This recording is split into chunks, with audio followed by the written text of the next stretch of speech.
శుభయోగ కార్యక్రమానికి స్వాగతం. శ్రీ మహాగణపతి దేవతాభ్య నమః. ఇప్పుడు ఎన్నో రకమైనటువంటి మెయిల్స్ రావటం అనేది జరిగింది.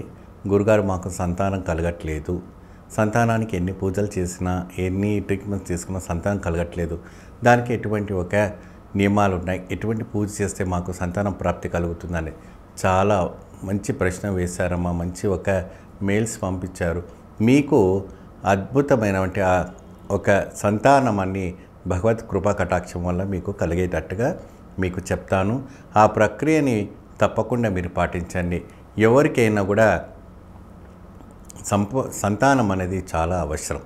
ఈ సంతానం లేకపోతే చాలా బాధ కలుగుతుంది. అంటే అది మెడికల్ పరంగా, ఇంకా దేహపరంగా, ఇంకేదైనా కూడా దోషాల ద్వారా సంతానం కలగకపోవచ్చు.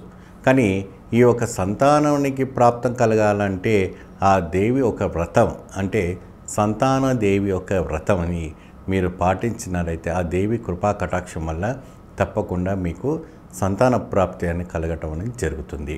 ఇది ఎలాగా జరుగుతుంది, ఎలా చేస్తాయంటే దీనికి ప్రత్యేకంగా ఈ సంతాన లక్ష్మిని ప్రతి శుక్రవారము 11 వారాలు 21 వారాల పాటు కూడా ఈ అమ్మవారి పూజ చేయండి, మంచి ఫలితం లభిస్తుంది. ముఖ్యంగా మీరు ఈ పూజ చేసిన తర్వాత ఏదైనా ఒక గుడిలో ఆ ఒక 11 మంది ముత్తైదులు కావచ్చు, 21 ముత్తైదులు కావచ్చు, మీరు ఒడిని నింపాలి. ఒడిని నింపాలంటే మీకు తెలిసే ఉంటుంది. అది ఒడి బియ్యం అనవచ్చు, ఇంకేదైనా వస్త్రాలు కావచ్చు, ఏదైనా పండ్లు కావచ్చు, ఇంకేదైనా కూడా ఆ ఒక అమ్మవారి విగ్రహానికి నింపిన తర్వాత అక్కడ ఉన్నవంటి ఓ 11 మందికో 21 మందికో మహిళలకి మీరు ఆ ఒడి నింపాలి. నింపిన తర్వాత ఆ ఒక్క మహిళల దగ్గర నుంచి, ఆ పెద్దవాళ్ళ దగ్గర నుంచి మీరు ప్రసాదంగా ఏదైనా స్వీకరించి ఆ పండును మాత్రం మీరు స్వీకరించాలి. అది దేవి ప్రసాదంగా మీరు భావించిన తర్వాత ఖచ్చితంగా ఆ దేవి కృపా కటాక్షం వల్ల మీకు సంతాన ప్రాప్తి రావటం అనేది జరుగుతుంది. ముఖ్యంగా పురుషులైతే మీరు ప్రత్యేకంగా సూర్యుని నమస్కారం చేయటం వల్ల, సూర్యుని గాయత్రి చేయటం వల్ల మీ యొక్క ఇంద్రియ శక్తిని పెరగటం అనేది మీకు జరుగుతుంది. ఉదయాన్నే 5 నుంచి 6 వరకు కూడాను సూర్య నమస్కారం చేసి సూర్యుని అర్ధించడం వల్ల అద్భుతమైనటువంటి ఫలితం రావటం జరుగుతుంది.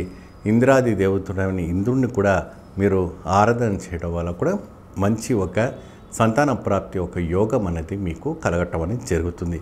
ముఖ్యంగా నాడి కణాల్లో కూడాను ఉద్భవం కలగాలి, నాడిలో శక్తి కలగాలి. ఆ ఉచిత్కాంతి శక్తి రావటం వల్ల కూడాను సూర్యు ద్వారా మీకు అద్భుతమైనటువంటి ఒక కాంతి దేహంలో రావటం అనేది జరుగుతుంది. కనుక ఆ ఒక భగవంతుని సూర్యుని ఆరాధన చేయడం వల్ల ఆరోగ్యము మీకు చాలా కుదురుపడుతుంది. మీరు అనుకున్నటువంటి ఒక ఫలాన్ని మీరు పొందగలుగుతారు. ఈ తరచుగా రోజున మీరు చేయటం వల్ల, మీరు ఆ సూర్య నమస్కారం చేయటం వల్ల మంచి యోగ ఫలితం రావటం జరుగుతుంది. ఎందుకంటే యోగము సూర్యద్వానించే సృష్టి అంతా నడుస్తుంది కాబట్టి సూర్యభగవాను ఒక అనుగ్రహం. మహిళలందరూ కూడా ఆ సంతాన దేవి యొక్క వ్రతం ఆచరించినట్లయితే మాత్రాన తప్పకుండా మీకు మంచి యోగ ఫలితం రావటం జరుగుతుంది. మరియు అదే విధానంగా ప్రతి మంగళవారము సుబ్రహ్మణ్యేశ్వర స్వామి ఆలయానికి వెళ్ళి ఆ సుబ్రహ్మణ్యేశ్వర స్వామి ఆలయానికి 11 లేదంటే 21 ప్రదక్షిణ చేసి స్వామికి మంచి ఒక ప్రార్థన చేసి, ఎప్పుడైతే కూడా 21 రోజులు అయిన తర్వాత కానీ 21 వారాలు అయిన తర్వాత ఆ సుబ్రహ్మణ్యేశ్వర వల్లి దేవ సమేతవానికి అభిషేకం చేసి ఆ అభిషేక ప్రసాదాన్ని కూడా మీరు స్వీకరిస్తున్నా కూడా సంతాన యోగ ప్రాప్తి కలుగుతుందని కూడా మనకు చెప్పబడుతుంది. తరచుగా ఇలా చేసి చూడండి. భగవత్ ఆరాధన ద్వారా మంచి ఒక ఫలితాన్ని మీరు పొందగలుగుతారు. సర్వే జనం సుఖినో భవంతు. నమస్తే.